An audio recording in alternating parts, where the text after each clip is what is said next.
Wara l-ittra tal-Partit Popolari Ewropew lil Ursula von der Leyen issa kien hemm sensiela ta' attakki qawwija fil-gazzetti lokali kontra l-Gvern min-naħa ta' esponenti tal-fazzjoni estrema tal-Partit Nazzjonalista. F'artiklu fuq is-Sunday Times of Malta, John Vassallo, ex-ambaxxatur fi żmien Gvern Nazzjonalista meqjus ferm Rip Richard Kakija Karwana, sostna li l-Gvern Laburista jitfen id-demokrazija u saħaq li l-korp tal-Pulizija jinsab kompletament fidejn il-Gvern u li huwa ovvju li l-pubbliku Malti ma fadallu l-ebda fiduċja fil-Pulizija. Dan meta l-aħħar Eurobarometru tal-Kummissjoni Ewropea b'mod indipendenti wera li kważi 2/3 tal-Maltin qalu li jafdaw lill-Pulizija. Dan huwa ferm aħjar minn riżultati fi żmien gvernijiet nazzjonalista fejn madwar 49% biss kienu jemmnu li l-Pulizija tista' tinvestiga b'mod tajjeb il-korruzzjoni.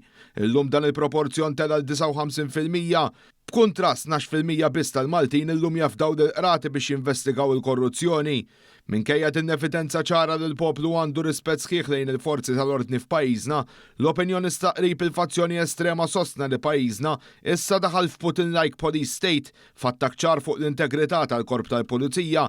Fl-istess kien Vassallo ħeġġeġ lill-membri taċ-ċivil biex ma jsegwux l-ordnijiet tal-membri tal-Gvern minkejja li dawn qed igawdu mill-akbar mandat elettorali fl-istorja ta' pajjiżna. L-eks ambaxxatur fil-Gvern Nazzjonalista sostna wkoll li huwa meħtieġ li l-President irrifjuta li tiffirma l-liġi dwar ir-riforma fl-inkjesti jekk din tgħaddim il-Parlament, aġir li jkun ksur tal-Kostituzzjoni ta' pajjiżna. Intant fuq il-Malta Independent on Sunday Claudette Buttigieg, il-preferita tal-establishment biex tieħu post Bernard Grech, sostniet il-Prim Ministru qed ifalli lil pajjiżna bir-riforma tal-inkjesti.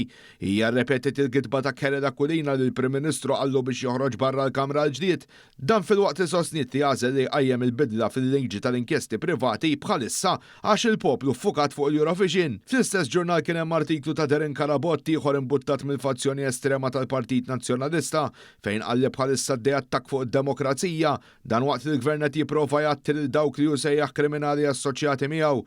Karabott kompla wkoll jattakka l-integrità tal-Pulizija.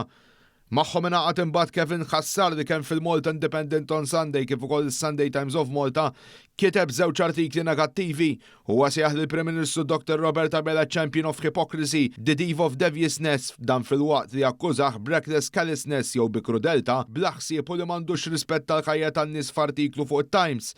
Fuq l-Independent imbagħad akkuża lill-Prim Ministru li qed juża l-flus tal-Istat bħala personal piggy bank, dan fil-waqt li qablu ma' tiran.